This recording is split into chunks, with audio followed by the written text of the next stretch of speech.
Welcome to the Jerry Acuff Show. I'm Jerry, your host, and I started this podcast to bring to you people who are doing incredible things. I've always been fascinated by those who have found their greatness, and I'm excited to share the secrets of their success. Let's meet today's guest. Well, welcome to the Jerry Acuff Show. We're really excited today to have guest Staci Nichols, better known as DJ Staci. And she is a DJ for weddings, corporate events, and I would say, having researched her, anything where you can imagine where the event needs to be incredibly special and livened up.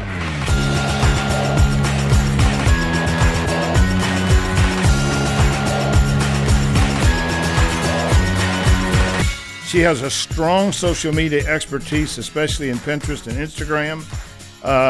She runs a social media workshop. She has her own blog, and she writes for several different publications: Mobile Beat, DJ Magazine, bookmorebrides.com. She's the owner of weddingbizconsultant.com. She has a daughter who's 5. She's been a vegetarian for 25 years, and I have been a vegetarian for 4 minutes.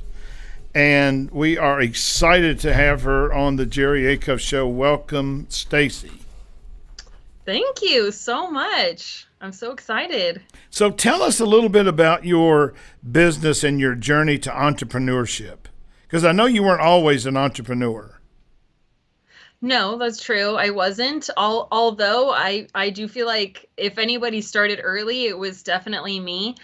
But no, I've definitely had regular jobs, and I've sat in a cubicle with 2 other people in the same cubicle. But my dad owned a truck tire company, and he started when he was like in his early 20s, and he built it up. So he had 4 different shops and about 30 different employees by the time he sold the business when he was about 50.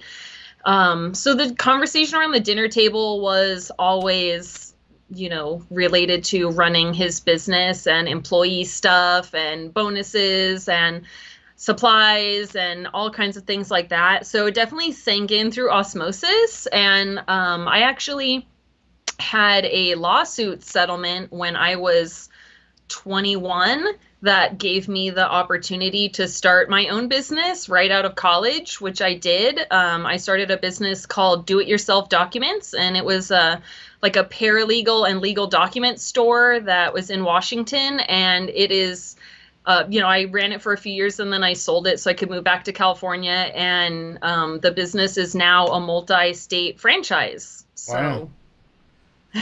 So, where did you come to this phrase, take the plunge, nothing happens in the safe zone, which I think is genius? Thank you. Well, what really happened for me was when I lived in Mexico for 7 years. And when I lived in Mexico, when your rent is only a couple $100s and your car is paid off, you can kind of coast. Because you don't need, if you're making dollars, you're earning dollars instead of pesos, you can kind of live on a semi-vacation lifestyle. And that's what I did for a long time when I first started DJing, was have that opportunity to coast. And I didn't really need to know anything about marketing, because all I had to say was, hi, I'm the only American DJ in town. And, suddenly you're booking all the destination weddings. So I was really able to own a business without having to know anything about business. And I decided after my daughter was born down in Puerto Vallarta that I wanted to move back to the US. And what I ended up doing is I moved to the border. So I was still in Mexico, but my business was being reestablished in San Diego. And, I had been away for so long, I didn't know what Yelp was. I'd never heard of that. I obviously didn't have any Yelp reviews. And I was really in a position where, okay, I have all this experience, in my craft, but I didn't know anything about being in business in the US. And I was really facing a decision where I want to go full time as a DJ. And I had been doing freelance writing and DJing together. And I knew that it was time to give up the writing because it wasn't paying enough, and Right. especially for someone that had written books and ghost written for famous people and stuff like that. I knew it was time to let that go.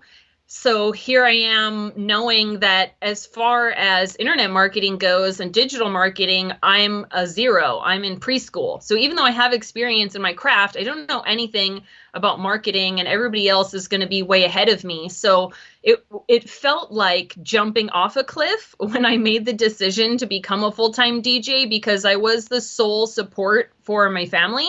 At the time, I was the breadwinner and still am and have been this whole time. So, yeah, it really just felt like I have to leave the comfort area in order to see if I'm going to sink or swim here, because it's very comfortable to continue writing for what I felt like was less pay than I deserved, but to have that extra income coming in. But if I had done that, I would not be talking to you today. I would have not been presenting at conferences or any of the other opportunities that I've had. It was that decision to leave the safe zone that made all of this possible. So did you really have this sort of antignoresis moment in La Jolla? Yeah, no, I was out there I mean, I just 2 love weeks La Jolla. ago or so.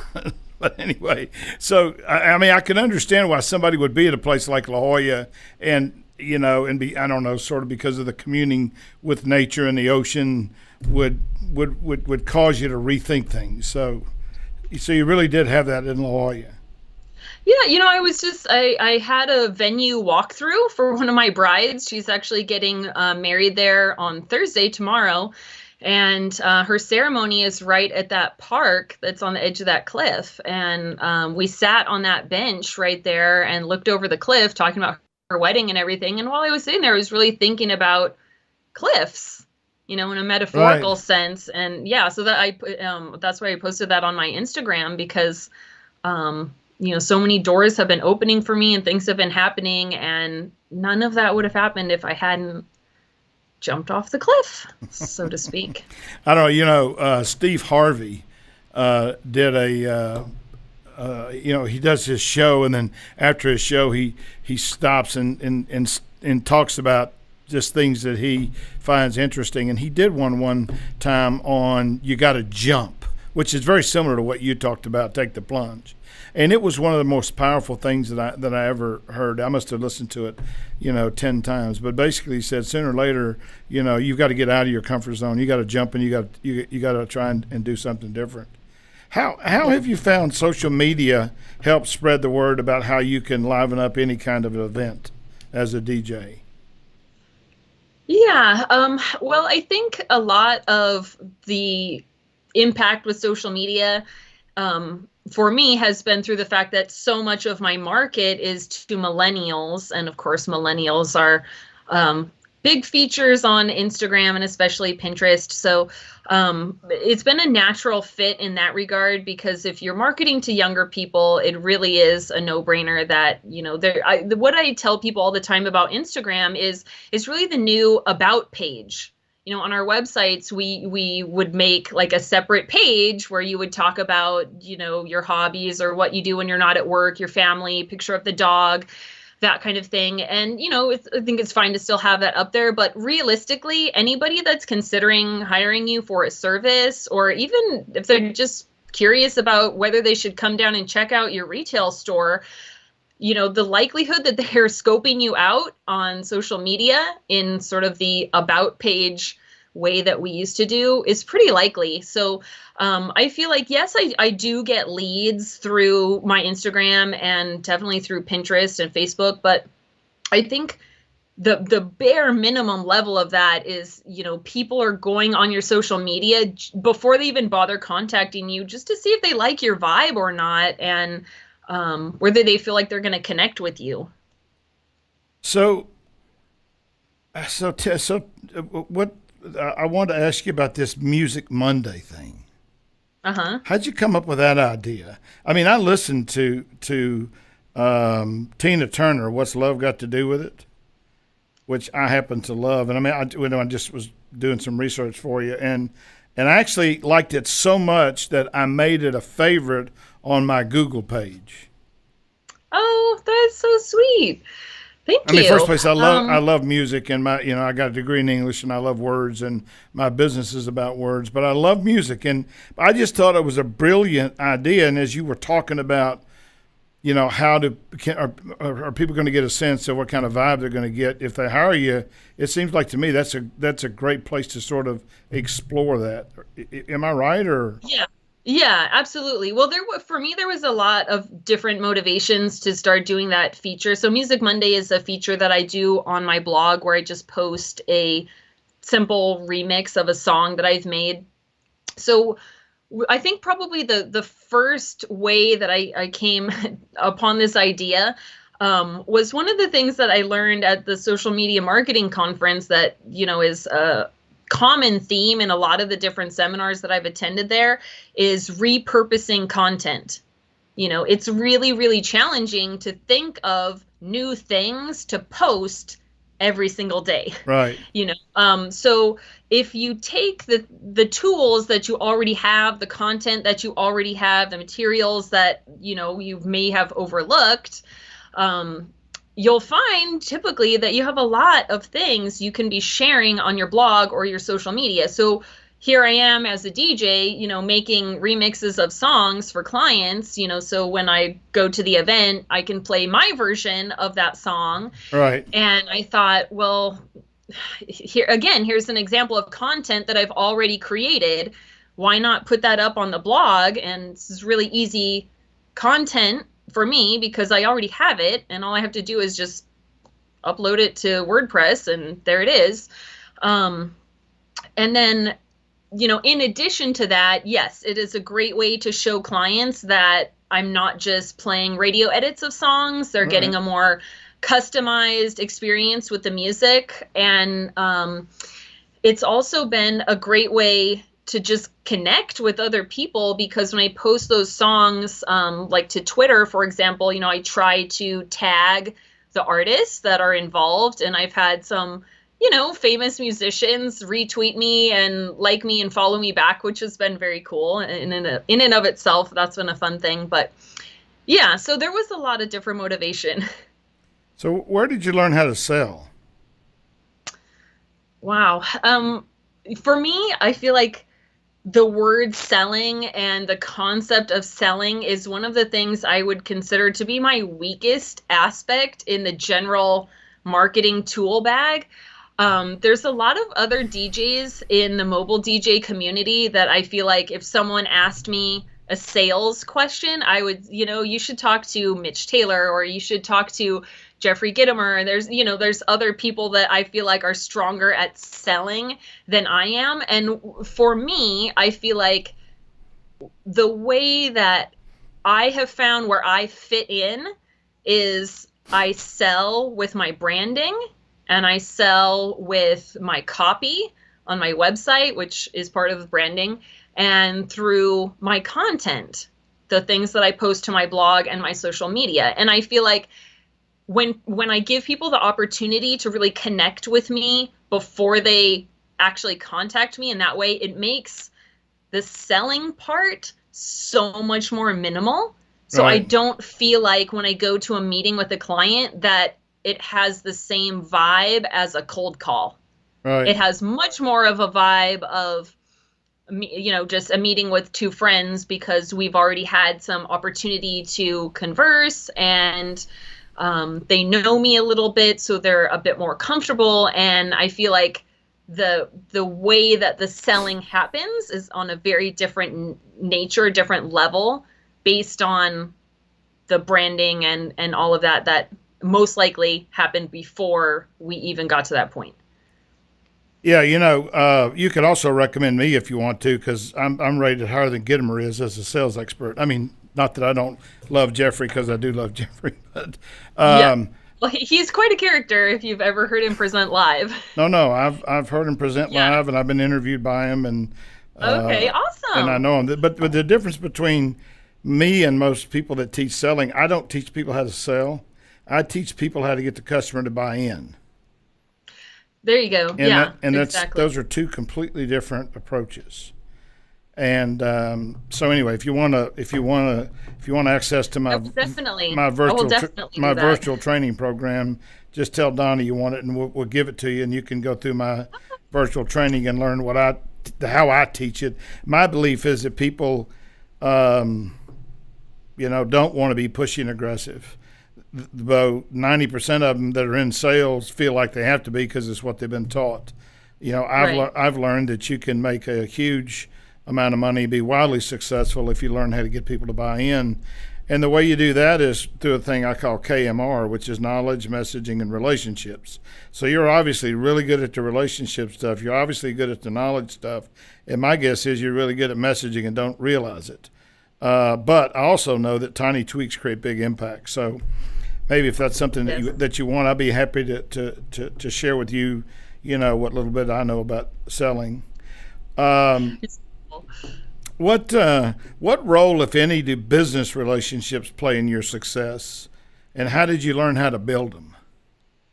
It's interesting that you should ask, because I literally ran back to my office after having breakfast this morning with a fellow San Diego female DJ, DJ Mandy Mixes. I came to know of her through Twitter just by searching the San Diego DJ hashtag. I saw her on there and sent her a message. And we have been referring each other business for dates when either one of us is already booked. Right. And so I know I booked a couple of events from her, and she's booked a couple from me just because of that. So yeah, I definitely feel there's a lot of value in reaching out to other people. And I'll be really honest with you. I'm not someone that I would call myself a people person in any way. I'm a lot more comfortable hiding out behind the DJ equipment off sort of by myself, isolated there, and sitting in my office all day, just hacking away at the laptop. I'm very, very comfortable doing that. So it took a couple of years into being a DJ and owning business and everything to really understand that that was a valuable thing that I needed to prioritize. And especially when it comes to being in the wedding industry, what if I'm sick? What if something happened? Right. You have to know other people that you could call in an emergency. Hey, I can't make it to a wedding. I mean, thank goodness that's never happened, but obviously it does happen, and it could happen. And Right. if you're not networking, you're really missing out on a lot of opportunities. And I know when you first approach networking and the very first time you reach out to a competitor, it can be really terrifying because you don't know what to expect.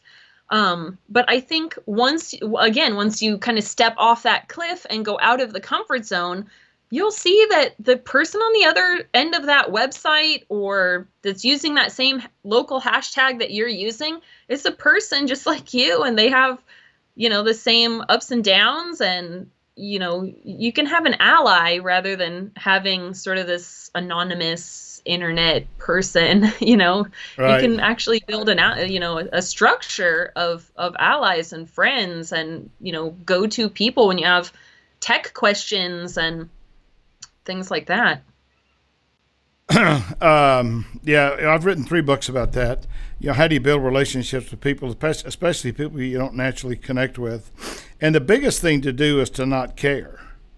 You care about learning about them, but you can't worry about the fact that 10% of the people in the world are jerks. Most people are not. You just have to find common ground.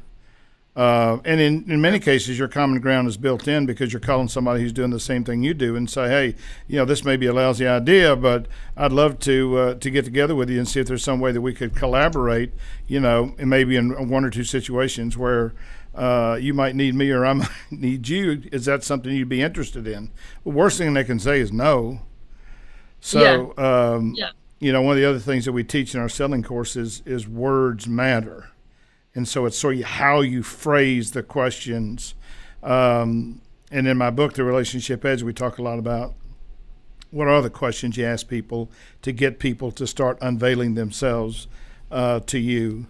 But you're incredibly unique. I just this blend of entrepreneurship and social media and in music to me is quite unusual, and I'm so impressed with what you've done and what you will do. Have you thought about a way to scale your business? Well, when I sold the first business that I ever owned, the do-it-yourself documents, I had created the franchise agreement, which was pretty expensive with an attorney for someone that was 22 years old. So I have definitely thought about that. With where I'm at in my career right now, I have not enjoyed the experience of having employees, which I have in the past had up to, I don't know, 5 or 6 different people subcontracting with me. Right. And I just, I put together a manual and we had training, and still I just felt like I wasn't getting the results that I wanted. And it's been easier for me to just raise my prices and be a single op DJ, just to be a one-woman show. That could always change at any point, but that is where I'm at right now. So yeah, I have definitely thought about it. I feel like it's an interesting question when you're in a creative field, because I'm not like, okay, here's the widget that I made and you can go do the widget, because when I talk with other DJs, or I mean really just any business owner, and I help other people with their branding and everything, I really just try to encourage them. You have to figure out who you are and then convey that through your branding. Right. It's really not acceptable or effective anymore today in 2018 to kind of have that shoulder pad mentality where I'll just use all the professional fluffy language and I'll get that generic headshot and I'll be okay. That's not enough anymore. You really have to connect. Right. And the only way to connect is by showing people who you are and being that real person. And that sounds so easy, but it can be very, very challenging, because the parts of yourself that you choose to reveal, that becomes your brand. That becomes your brand experience. And, it can be a little slippery. So it's something that I know for me, I constantly tweaking and constantly reanalyzing and rethinking. You're never just like, oh, okay, I've arrived. It's done. No. Yeah. One of the things I found, after I've been in business 17 years and have 30 employees, is that the best employees are the ones who love the business as much as you do. Yes. And, but identifying that in the interview process is pretty hard. Well, it's been awesome having you a guest. I want to go over about 7 things that I think you said that I think are takeaways that our audience ought to really, really focus on. One is your target market is, you have to know who your target market is. That's critical. Russell Brunson calls that the congregation. Where do people congregate? And in your case, you figured out that was Pinterest, and that makes marketing so much easier when you know where your target market is. The second thing is, you started early. And I think you could make the case. I mean, I know in my case, my father was an entrepreneur, and he was bankrupt 3 times, so he'd succeed and then he wouldn't succeed and then he'd succeed and then he wouldn't succeed. And, I think that for some of us, entrepreneurship is sort of part of our DNA. And like you said, when you hear your dad talking about it every night at dinner, as I did, and then you go out and do it yourself when you're 22, you're pretty sort of wired to do that rather than, as you say, sit in a cubicle with 2 people. The other thing is to be great at anything. I think it takes 2 things. One is you have to be good at what you do, and you're obviously really good at what you do. But the other thing is you have to have a network of people where what you do matters. Now, your network comes mostly from Pinterest and probably from previous clients. But if you're great at something and don't have a network, then what does it matter? And if you've got a great network and you suck, then you're not going to be successful either. So you need both of those things. So the other thing that you also identified was that so much of your market was millennials. And so it seems to me that you have done an exquisite job, and Brunson would probably give you huge kudos for identifying your market, because identifying your market and where they congregate is absolutely crucial. Maybe the most important thing that you talked about today, though, was that people do scope you out on social media if they're going to hire you, or whether it's for a gig or whether it's for a job. And I know when I hire people, I check their Facebook, I check their Instagram, I check their Twitter, I check their LinkedIn. I want to see, exactly what I'm getting, and technology makes that easier to do. The last two things that I wrote down here that I thought were brilliant were, one is, it's easier to edit or repurpose than it is to create. And I think that's a big idea for businesses. I know in my business, where I write books or I'll create workshops, it's far easier for me to respond to something that somebody has started than it is for me to have to start it from scratch myself. And I just find huge efficiencies in doing that. And then the last thing that you said that really struck me was you have to figure out who you are. And I think that's really, really important. And I think it's sort of, critical on a number of levels, but I think it's what makes you unique. It's what makes you who you are. It also it creates the standard by which you continue to live your life, because you know who you are. And when you're deviating. It makes going to work enjoyable. Yeah. Because you can just know that the clients that I have made a point of attracting and, working with through my branding and my presence and everything are people that are here because of me and how I am naturally and just my way of being. And that means I'm going to repel some people and attract others, But it also makes you feel safe. For me, makes work enjoyable. Right. Well, I always say relationships are good for two things. One is they get people to listen to you differently. And secondly, they make your job more fun. And so you're clearly having an awful lot of fun. You're a very, very model entrepreneur in a very unique business. And I am so excited that we had the chance to talk to you today. And I will say this to you, though you're probably the last person in the world that needs to hear it, but I end every show the same way by saying, be incredible. And thank you, Staci, for being on our show. Thank you for tuning in today. I hope you enjoyed today's show, where we met yet another incredible person. As a thank you for listening, I want to extend a special offer. I want to give you 50% off of Jerry Acuff VT, because I want to help you be incredible. Head over to jerryacuffvt.com and use the code JAVT50OFF at the checkout and accelerate your path to finding your person.